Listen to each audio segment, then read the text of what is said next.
The parking lot behind the hardware store smelled like spilled motor oil and cold rain, and Eli Brennan stood in the middle of it with his palms raised and his back to the only man in the county who had ever spoken to him with respect.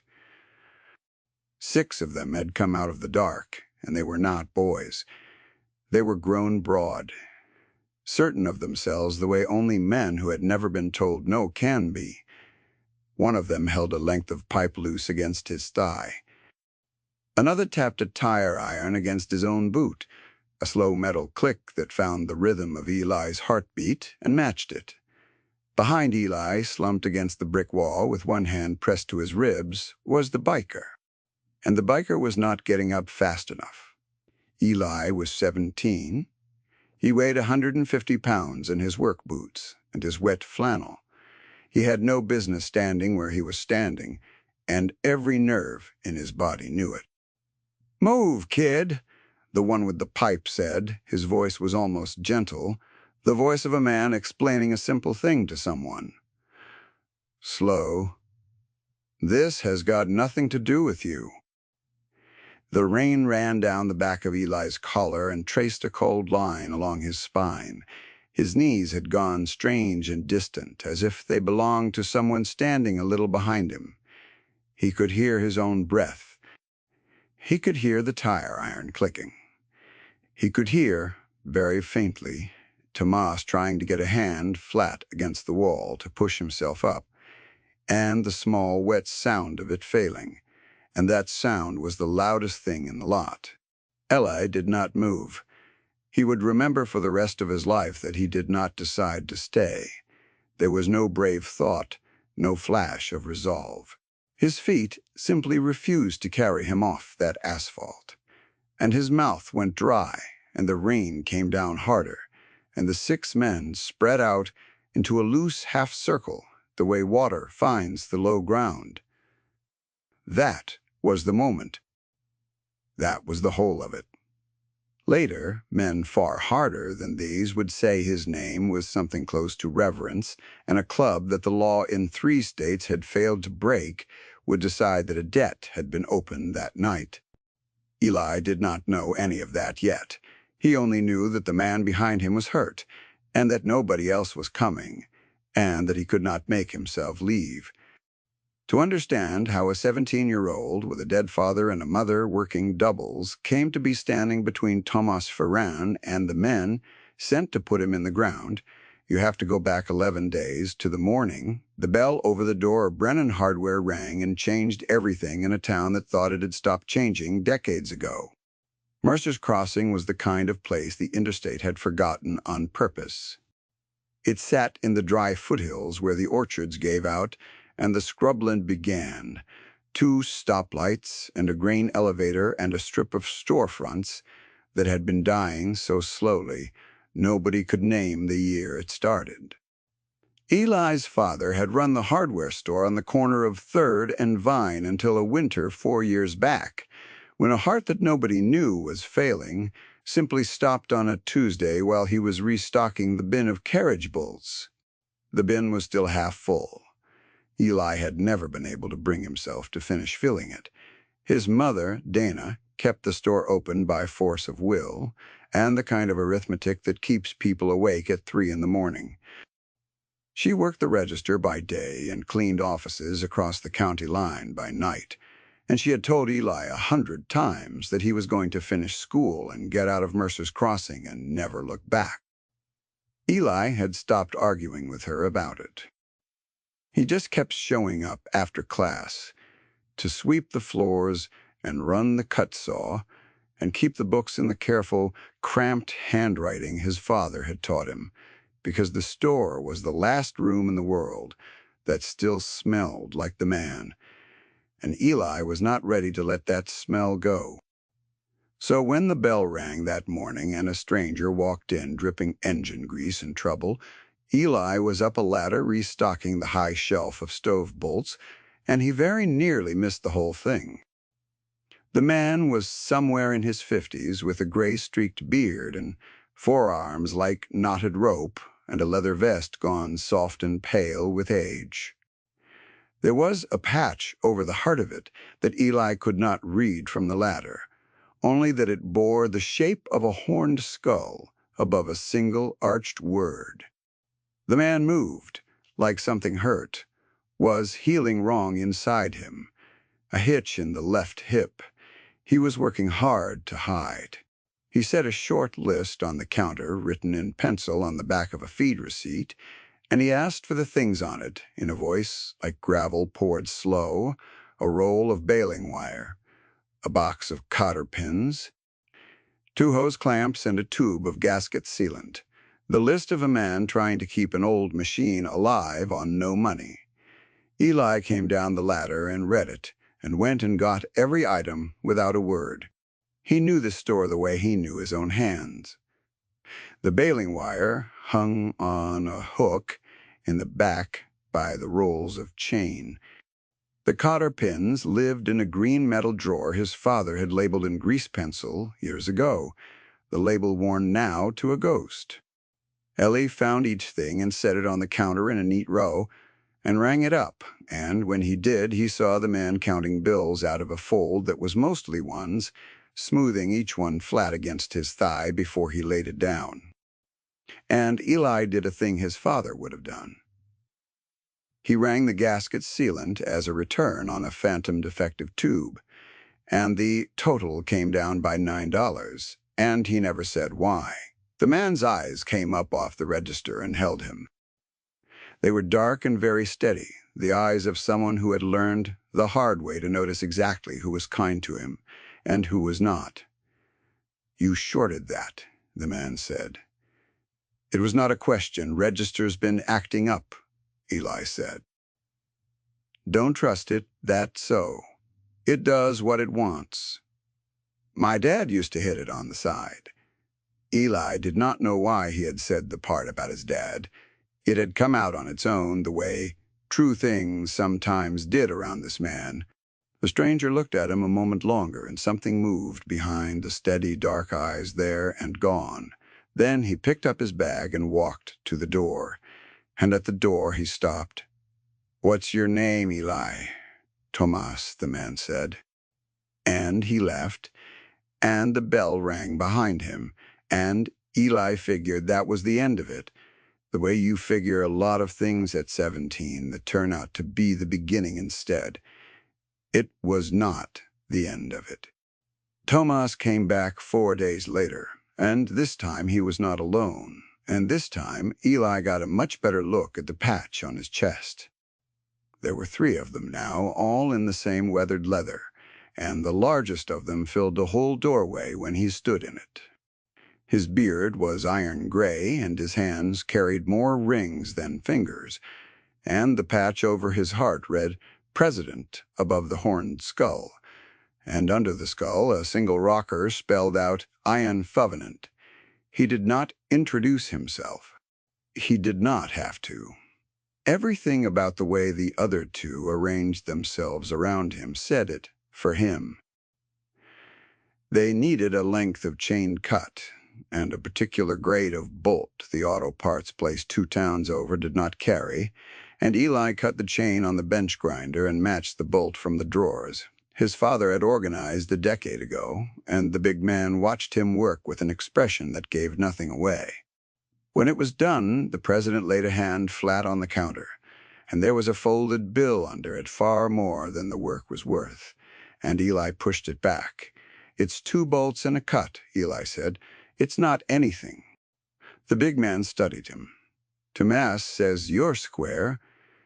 "I don't know what that means." "It means," the president said, "that you don't take what you didn't earn, and you don't run when you should." He took the bill back without insult, the way a man accepts that another man's pride is the more valuable currency. "Good. There's little enough of that going around."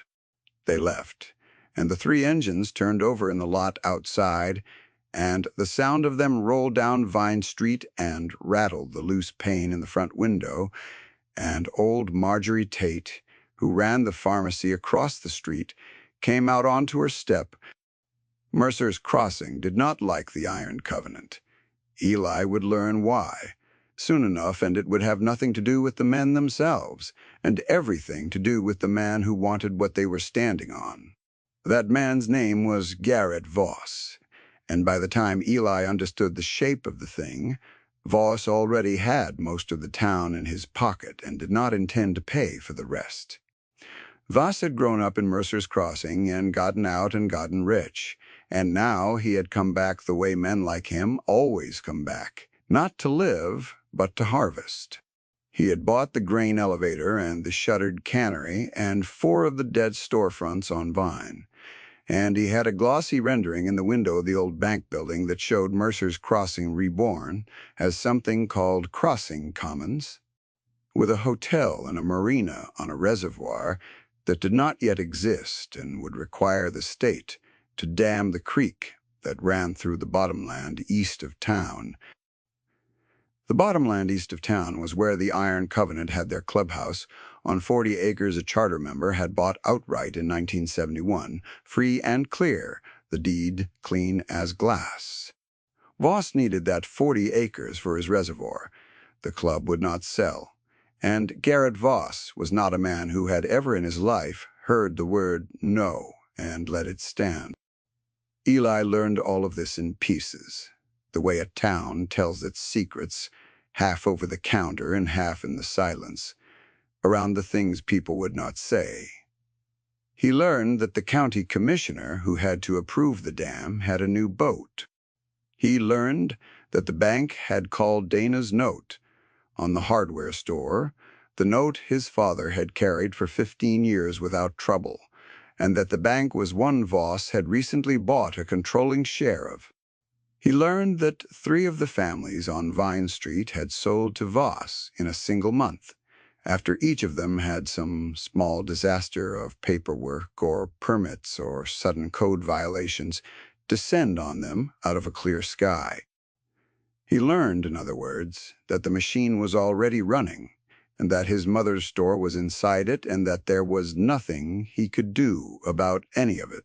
He saw it happen to the Kessler family 2 doors down, who had run a shoe repair shop since before Eli was born. A man in a county truck came and looked at their wiring for 20 minutes and wrote them a citation that would cost more to fix than the shop made in a year. And 3 weeks later, there was a Voss Holding Company sign in the window, and the Kesslers were gone to a daughter's place in another state, and old Mr. Bob Kessler had not even said goodbye, had just loaded a van one gray morning, while Eli watched from the store window and did not know what to say. He was 17. He had a broom and a ledger and a heart that would not finish filling a bin of carriage bolts. Against money like Voss's, that was nothing at all. He was wrong about that, but not in any way he could have predicted. It started with a diner. There was a place out on the county road called the Ridgeline, a low cinder block building with a gravel lot and a buzzing neon sign, and it was one of the few rooms in the county where the Iron Covenant was welcome, because the woman who owned it, a widow named Constance Ruiz, did not care what a man wore on his back as long as he was civil and paid his tab. Allies sometimes buzzed tables there on weekends for cash that never touched the store's books. And one Saturday night, late, with the rain just starting, Eli carried a bin of dishes out the back and into the lot, and walked straight into the middle of something.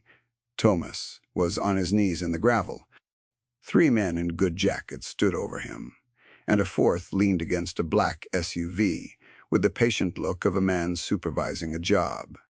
They had caught him alone, his motorcycle dead in the lot, with the cotter pins he had bought from Eli scattered across the ground where someone had ripped the engine cover off. They had not come to talk. One of them drew his boot back. Eli did not think. He was across the lot, with the dishbin still in his hands before the thought could form, the plates rattling against each other, and he set it down between Thomas and the boot, and he stood up straight, and the boot stopped a hand's width from the old man's side. The four men looked at him the way you look at a thing that has wandered in from the wrong story. For a moment, nobody moved. Eli could feel the heat coming off the kitchen vent behind him and the cold of the rain starting on his neck at the same time, and the gravel was loud under the men's good shoes as they shifted their weight. "The hell are you?" said the man against the SUV. "I work here," Eli said. His voice came out steadier than he felt. "And I called the sheriff before I came out." It was a lie. He had not called anyone. There was no one to call, and even if there had been, the sheriff in this county had a way of arriving after things were already settled. The lie bought 3 seconds, and the men did the thing people do with a lie like that. They glanced toward the road to see if it was true, and in those 3 seconds the back door of the Ridgeline banged open and Constance Ruiz came out. She was a small woman, gray-haired, in an apron dusted with flour, and she carried a shotgun she kept behind the register for exactly this kind of weather. She did not aim it at anyone. She simply held it across her body, broken open over her forearm, the way a careful person carries a gun. And she stood in the spill of yellow light from the kitchen and looked at the four men with the mild expression of a woman commenting on the forecast. "County road's a long, dark drive at night," she said. "Be a shame for anyone to have car trouble out there. Nobody'd come for hours." The man against the SUV looked at the boy and the widow and the shotgun and did the math. And the math came up wrong for him, and they left. They took their time about it to show it was their idea, but they left. And then it was just Eli and Tomas in the gravel with the rain coming down. And Tomas got slowly to his feet holding his ribs, and he looked at the boy who had put a plastic dish bin between him and a beating. And he did not say thank you. He said something else. "You shouldn't have done that." "I know," Eli said. "They'll know your face." "Now, I know." Thomas looked at him for a long moment in the neon light. Then he nodded once, the way the president had nodded, and Eli understood that he had passed some test he had not known he was taking, and that the passing of it was not going to make his life easier. It was going to make it much, much harder. Because Garrett Voss's men did not forget a face, and they did not forgive an embarrassment, and Eli had just handed them both. The reckoning came 11 days after the bell first rang, and it came for the store first. Eli got the call during third period. Dana's voice was wrong, scraped hollow, and she told him to come to the store, and then she would not say why. He ran the 8 blocks.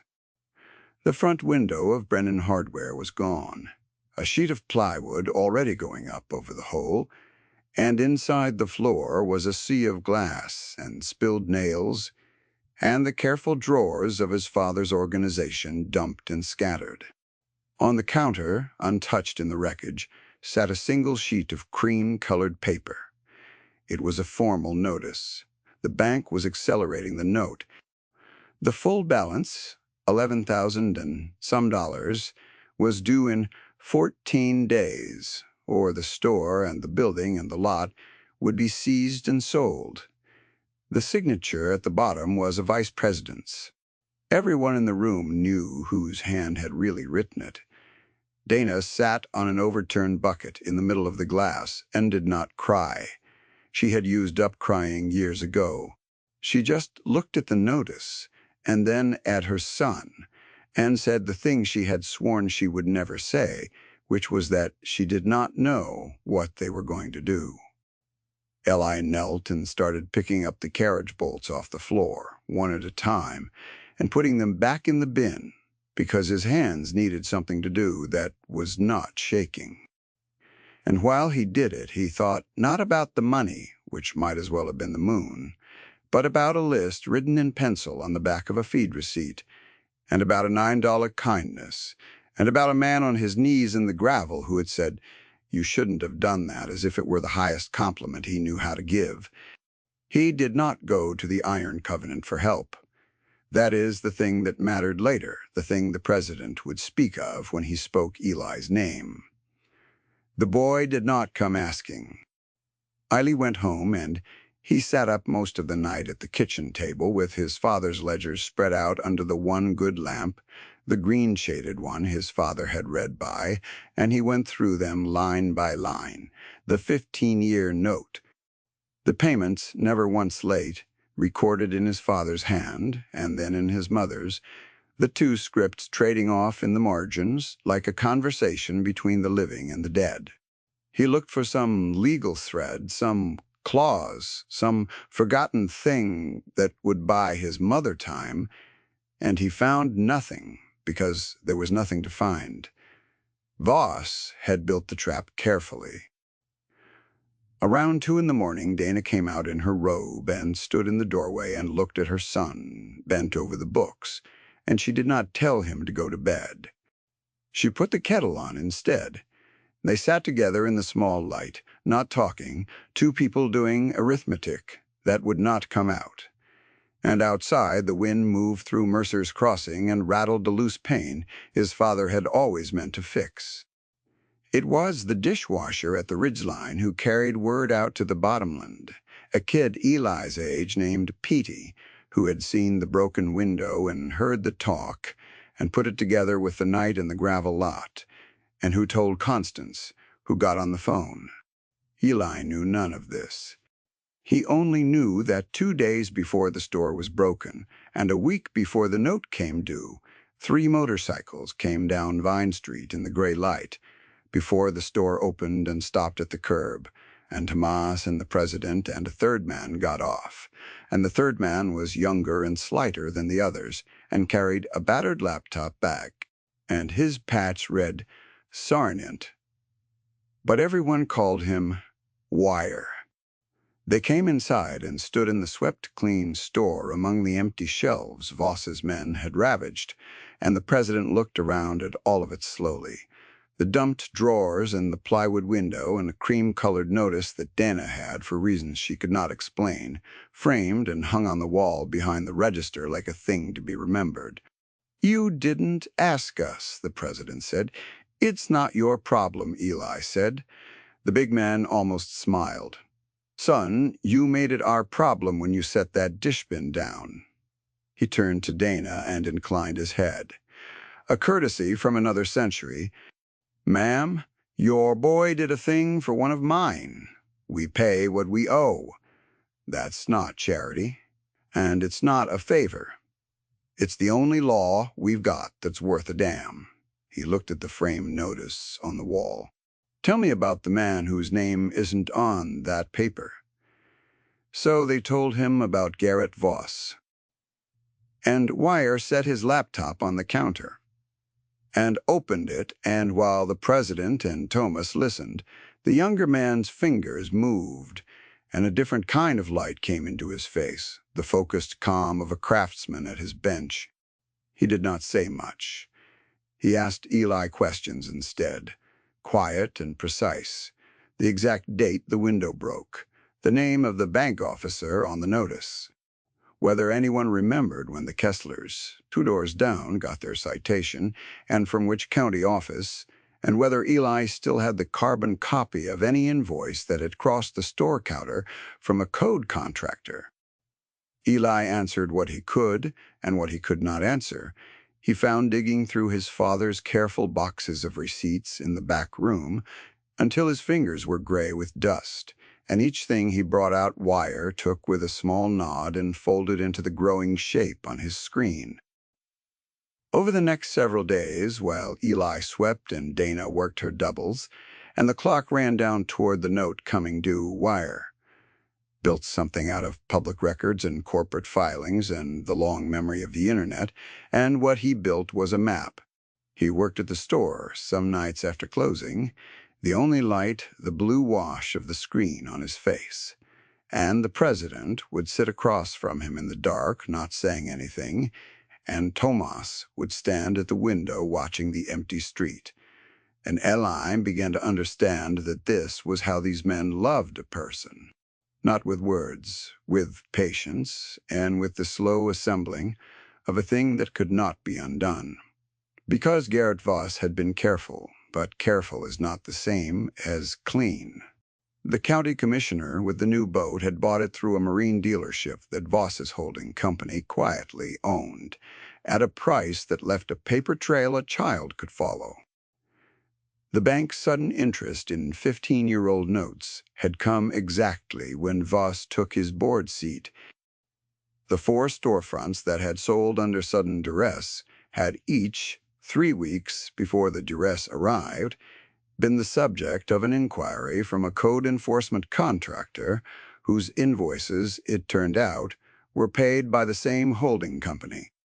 None of it, on its own, was a crime you could easily prove, and all of it together was a pattern, and the pattern had a shape, and the shape was a man strangling a town for profit and using the machinery of the state to hold it still while he did. The Iron Covenant did not break a single law in what they did next. That was the thing that undid Voss completely, and the thing he never saw coming, because men like Voss believe that men like the Iron Covenant only know one language. What they did was simpler and crueler than violence. Wire compiled the whole of it, the boat and the bank and the contractor, and the dates that lined up too neatly to be chance, into a single clean document, and the club made copies, a great many copies, and then they did not give it to the sheriff, who answered to the same county that answered to Voss. They gave it to everyone else. They gave it to the orchard families, and the storefront owners, and the man who ran the grain elevator before Voss bought it out from under him. They gave it to a reporter 2 cities away, who had been trying for a year to understand why a dying town was suddenly worth so much to one returning son. They gave it to the state's Agricultural Water Board, who had a great many pointed questions about a private reservoir proposed for a creek that fed 3 downstream farms, and they made sure Garrett Voss knew, before any of it landed, exactly what was about to land and who had assembled it. Voss came to the bottomland himself. That was his mistake, the same mistake his men had made in the gravel lot. The belief that he could walk into the world of the Iron Covenant and have it bend to him the way the rest of the county did. Well, he came in a clean gray suit and polished shoes that the gravel of the clubhouse lot was not kind to, and he came alone because he still believed this was a negotiation. The clubhouse was a long cinder-block building under a stand of cottonwoods, and inside it the air was thick with old smoke, and the light came warm and low off a dozen mismatched lamps. There was a pool table with felt worn to the slate at the corners, and a bar built from a single slab of scarred oak, and along that bar the Iron Covenant sat and stood and waited. There were a dozen of them, maybe more, and not one of them said a word when Voss came in. A jukebox in the corner had been unplugged for the occasion. The only sound was the wind in the cottonwoods through a cracked window, and the small tick of a clock nobody had wound in years that had somehow kept time anyway. Eli was there. They had asked him to be, and he had not understood why, and he stood near the door, feeling small and out of place in his work flannel, among all that leather, and he watched Garrett Voss walk into a room that did not care who he was. He saw the exact moment the room registered on Voss, the way the man's polished confidence took its first small stumble, like a foot finding a stair that was not there. Voss tried to open the way he always opened, with the warm voice and the reasonable terms. The price for the 40 acres that was generous, more than generous, and the offer to make the boy's mother's troubles at the bank simply go away. A clerical error, easily corrected, no hard feelings. He spoke for a while. The room let him. The letting was its own kind of answer, and somewhere in the middle of it Voss began to hear the silence underneath his own voice, and his words slowed and thinned. The president let him run all the way out. Then he stood up from the head of the bar, and he was a head taller than Voss and twice as wide, and he did not raise his voice at all. "Sit down." Voss sat. "You broke a boy's window," the president said. "You called a 15-year note on a widow because her son set a dish bin down in front of one of mine. You bought a commissioner a boat. You think, because you did it in suits and on paper, that it isn't the same thing as what your men do with a tire iron." He let that hang. "It's worse. A man with a tire iron, you can see him coming." He nodded to Wire, who turned the laptop around on the bar so Voss could see the screen, and on the screen was a list of names and addresses and the words already sent and a timestamp, and the timestamp was an hour old. "The water board has it," the president said. "The reporter has it. Every family you squeezed has it. By the time you drive back to town, it will be the only thing anyone is talking about, and there will not be one official in this county brave enough to be seen on your side, because we made sure the families have it too, and there are more of them than there are of you." He leaned down, both ringed hands flat on the bar. "We didn't touch you. We didn't have to. You did all of this to yourself in writing, and all we did was hand people a mirror." And Garrett Voss, who had never in his life heard the word no and let it stand, came apart in a clubhouse full of men he had been raised to think of as his inferiors. It happened behind his eyes first, the calculation racing and finding no exit, every connection he counted on revealed as a thread already cut. He said something about lawyers. The room did not react. He said something about the commissioner. Wire, without looking up, said the commissioner had stopped answering his phone 20 minutes ago. Voss stood up too fast, and his chair went over backward, and the sound of it was very loud in the quiet, and he looked for one moment like exactly what he was, a frightened man whose armor had all been made of other people's fear, and the fear was gone now, transferred entirely and permanently to him. He went out into the daylight. The clubhouse door opened on a flat white afternoon, the rain long gone, the sun hard and merciless on his ruined polished shoes, and he half ran across the gravel to his car, and the Iron Covenant did not follow him, did not need to, because the thing they had set in motion did not require them anymore. It would do its work in offices and on phone lines and on the front pages of papers 2 cities away. And it would not stop until Garrett Voss was finished in Mercer's Crossing and everywhere his name had reached. It went the way the president said it would. The water board killed the reservoir within the week. The reporter's story ran, and then a larger paper picked it up, and the commissioner resigned to spend more time with a family that was, by all accounts, surprised to have him.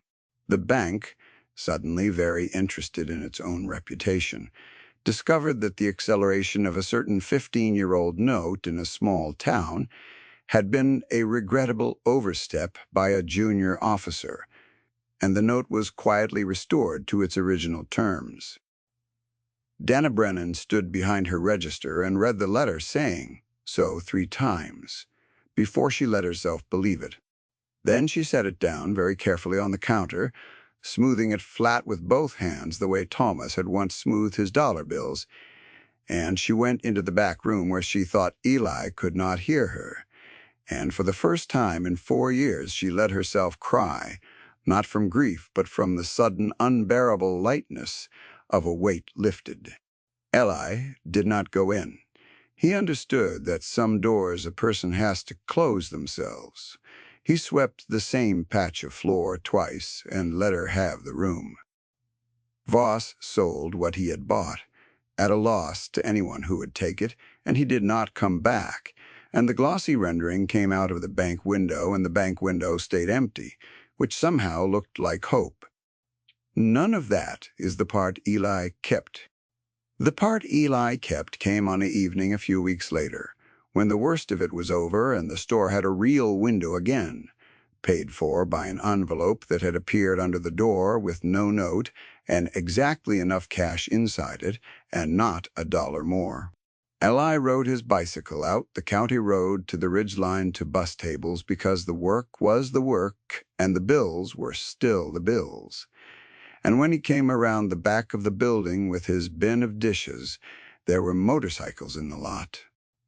A great many of them, more than he had ever seen in one place, chrome catching the last orange light, lined up in a row so straight it looked rehearsed. The whole charter was there, and Constance had the kitchen door propped open and the smell of her cooking poured out into the dusk, and Thomas was leaning against the wall in the exact spot where he had once knelt in the gravel. The president was there, too. He came across the lot to where Eli stood holding the dish bin, and the boy braced for some formal thing, some speech, and it did not come. The big man simply took something from the pocket of his cut and held it out. It was a small patch, the size of a playing card, the horned skull stitched in gray thread, and under it not a rank, but a single word: friend. "We don't give these," the president said. "There's maybe 4 of them in 40 years. It doesn't mean you're one of us. You've got a mother and a school and a life that's yours, and you'll go live it. And your mother is right to want that for you."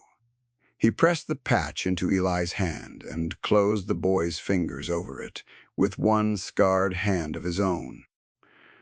"It means that wherever you are, the rest of your life, if it ever comes to it again, you are never standing in that lot alone. You stood between one of mine and 6 men with your hands up and a lie about a sheriff. We don't forget that. Not ever. Not your face and not your name." Eli could not say anything. There was nothing in him that knew how. He just held the patch, and the metal of the dish bin was cold under his other arm, and the engines were silent for once, and the only sound was Constance's screen door and the cottonwoods moving, and somewhere far off a single bird settling for the night. Then the president clapped him once on the shoulder, hard enough to rock him, and that was the end of the ceremony. Because the Iron Covenant did not do ceremony, the men went in to eat. Tomas caught Eli's eye as he passed, and held it for a moment, and gave him the same single nod he had given in the gravel lot that rainy night, and there was a whole conversation in it that neither of them would ever need to have out loud. Eli carried his dishbin into the kitchen and set it by the sink and tied his apron back on, because there were tables to clear. And that was the truth of it, that the world goes on being ordinary even after it has cracked open and shown you what it keeps underneath. He cleared the tables. He refilled the napkin holders. He carried out plates of Constance's pot roast to men whose names he was only beginning to learn, and they thanked him gruffly, and went back to their low talk, and the warmth of the room settled over all of it like a hand on the back of the neck. And every so often, all through that long, warm evening, he put his hand into his apron pocket and felt the small, stiff square of stitched leather there and knew it was real. He kept it the rest of his life. He went back to school, and he finished, and he did, in fact, leave Mercer's Crossing the way his mother wanted, and he made a life in a city far from the dry foothills, and most of the people in that life never knew the patch existed, folded in a cigar box at the back of a drawer. Yet on the nights when the world felt like it belonged entirely to the men who broke windows and called notes and bought commissioners' boats, on the nights when it seemed that money was the only language and that no one would ever stand in the lot with you, Eli would take the patch out and hold it, and remember that this was not true. That there were men, somewhere out on a stretch of bottomland under the cottonwoods, who had decided once and for all and forever that a skinny 17-year-old who set down a dishbin instead of running was theirs to protect, and that they did not forget, not the face, not the name. If this story puts something back in you that the world has a way of taking out, the belief that ordinary courage still gets answered, that you are not as alone as the loud and the powerful want you to feel, then take a moment before you go. Thank you for listening. If it moved you, leave a word, so someone else who needs it tonight finds their way here too, and stay a while. There are more of these to tell.